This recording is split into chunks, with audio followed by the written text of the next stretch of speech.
And the third level is always the highest level, because this is perfect truth. Think about it.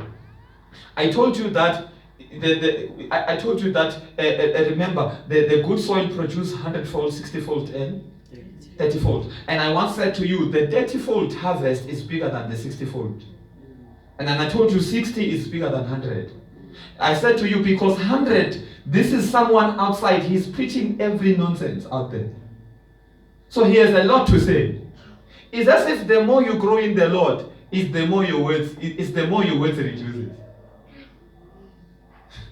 Here's the thing. You find someone in the tent preaching for 1 hour, 30 minutes, and you can, from this 1 hour, 30 minutes, only 20 minutes he said the right things. The rest, it was rubbish. This is 100-fold. Yes, it is a harvest, but it's a harvest that is not purified. It's like a bag of rice that has not been cleansed. All the covers of the rice, the shells of the rice are still there in the bag. So you are thinking this bag is so full, but it's not full. Clean the rice, you understand what I'm talking about, and then you will see the bag is going to go down. So 100-fold speaking from the outer court. So 60-fold is talking about speaking to on the second level is the holy place. So the outer place, remember what Peter said. Peter said, desire the milk of the word. Am I right? So that by it you can grow. So in the outer court you are still a child. We still have to talk to you about prayer, encourage you to pray. We still have to, you are still a carnal man basically. You are still in the flesh.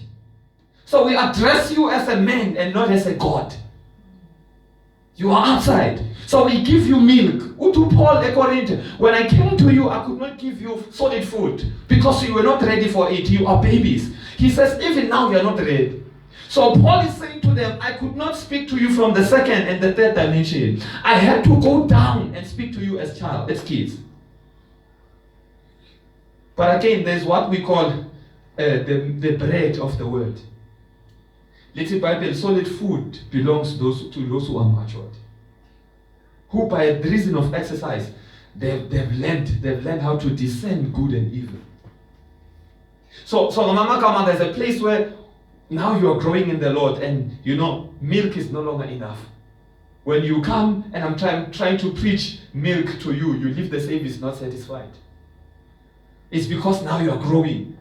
Your stomach now needs something that can stay now. You understand? You don't just need milk. Then that's when I begin to talk to you from the second, the holy place. Remember, in the holy place, what was there? In the outer court, remember what is there? It is the altar where they were making the sacrifice, the bronze altar. It speaks of the cross of Jesus Christ and his sacrifice. And then you go into the holy place, you find the table with the bread, the table of showbread, of holy bread, right? Now the bread speaks of the word of the Lord. So when you now get to the holy place, we begin to introduce you to a little bit, like solid concepts. We give you more stuffs now, you understand? And then there comes a time where even the second day message does not satisfy anymore. That's when now we have to introduce you to the third day message. I don't know if you understand what I'm talking about. So when we say something is past truth, we don't mean that it's no longer working. What we mean when we say something is past truth, we mean that is what God used to say. It's not what he is saying. It's still important, we are still building upon it, but it's not what he is saying now. Let me tell you something, people of God. The truth of God is perfect. You understand? All that he is saying to us now, he has said it in eternity, but he cannot give it all. He cannot give it all to us at once. It's going to be difficult for us to understand it. It's like the truth of God is this. You remember those loaves of bread that were not sliced. So the truth of God in eternity is like that, and God is like, I can't give a child a bread like this. So what I'm going to do, I'm going to chop it, and I'm going to give them slide by slide. So the slide he is giving you today, it is the present truth for today. But then remember, he would say to the Israelites, when you go to pick up manna, don't take even for tomorrow. Come on. That is why he tells them, when you pray, say, give us our daily bread. That's why Jesus says, a man does not live by bread alone, but by every proceeds, not that has proceeded. It is a continuous thing. Every day the Lord has to say something. So now, the slide He's giving you today, tomorrow we're going to call the past truth. You built upon it, it nourished you, it gave you strength. But you need more bread, you need bread for today. Until to the last slide. When you finish the last slide, you finish the whole loaf, then we can say to you, you have the perfect truth of God. And that's why until then, you must never think you know. You must never think you know. There is so much to learn. Amen. And God releases it progressively. You know what? Here's another term. We call this thing, we call it progressive revelation. Here's the thing. Present truth, let's check. Present truth, it is the perfect truth of God that unfolds in time. So in other words, this is the God understand. Remember the book of Isaiah 28. God is asking a question. Who can I teach knowledge? Who can I make to understand doctrine? And then he says, those who have just been weaned from the breast.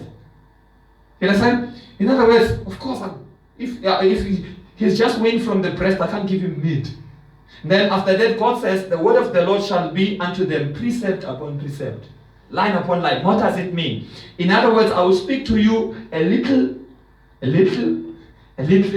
Why? And not because, that's why little Bible, he will speak to them with stammering lips. So God ends up stammering not by choice, but he is forced by our inability to understand what he wants to say to us. So he has to re-choose his message so that he can reach us. I don't know if you understand what I'm talking about. And here's the thing. You have to understand these things, because here's the thing. The truth that you carry as a church determines the type of church you become. You cannot receive evangelical stories and become a strong apostolic and governmental church. You can't. You can't come here and listen to motivation and expect to be a strong believer. A strong believer is produced by a strong word. Amen. Hallelujah. You understand what I'm talking about? So in other words, you have to understand the importance, because I was saying to you, and let me go back to where I was originally going. When God is building, he builds through the word. The Bible says, by faith we understand that God framed the world through the word, his word. So whenever God wants to build something, he uses the word. So now we are talking about rebuilding the tabernacle of David. So if we are talking about rebuilding the tabernacle of Moses, of David, you need to understand that God is going to do that through the message, the apostolic message. So the more I can give you the message on the tabernacle of Moses, why am I busy saying Moses? Of David, is the more we are rebuilding the church that God has in mind. Because in fact, let me explain the difference between the tabernacle of Moses and David. Because the scriptures, they are saying, God says, I'm going to rebuild the tabernacle of David, not Moses. And the tabernacle of Moses, remember, it was the outer court, the holy place, the holy place and the holy of holies, right? But do you know the tabernacle of David, it was not divided. The ark was in the same place. David slept where the ark was. It was prophetic of a time wherein God is going to come and indwell men and become one with men. That's why when Jesus was crucified, the temple, the curtain that separated humans from the presence of God, it was torn in between. Because God approves of the tabernacle of David, not of Moses. Because the tabernacle of Moses separates men from the presence of God. And God wants to tabernacle among us. God wants to indwell us. Amen. Amen. Amen. So in other words, when we are talking about the tabernacle of Moses, we are talking about We are not talking about visitation. We are talking about habitation. Remember, the high priest could only go one time in a year in the Holy of Holies where the glory was. But David slept with it every day. Amen. Come on. Amen. So God wants to bring us where we don't need him to visit us anymore.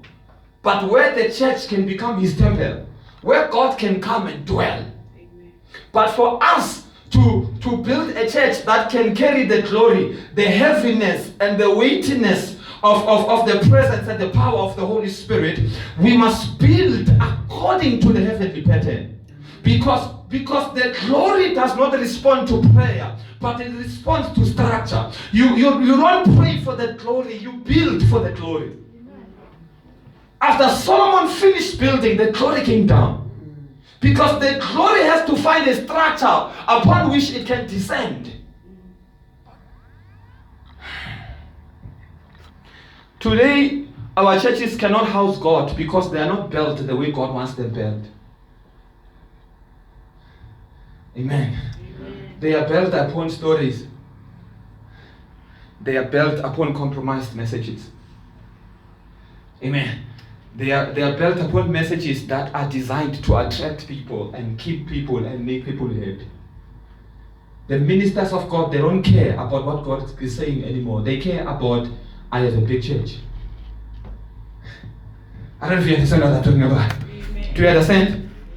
So, what we want to do, or what God wants to do with us in Hammanskraal, God wants to, through us, he wants to build a true apostolic church in the land. A governmental church. A territorial church. A church that will become a base of operation for God in the land.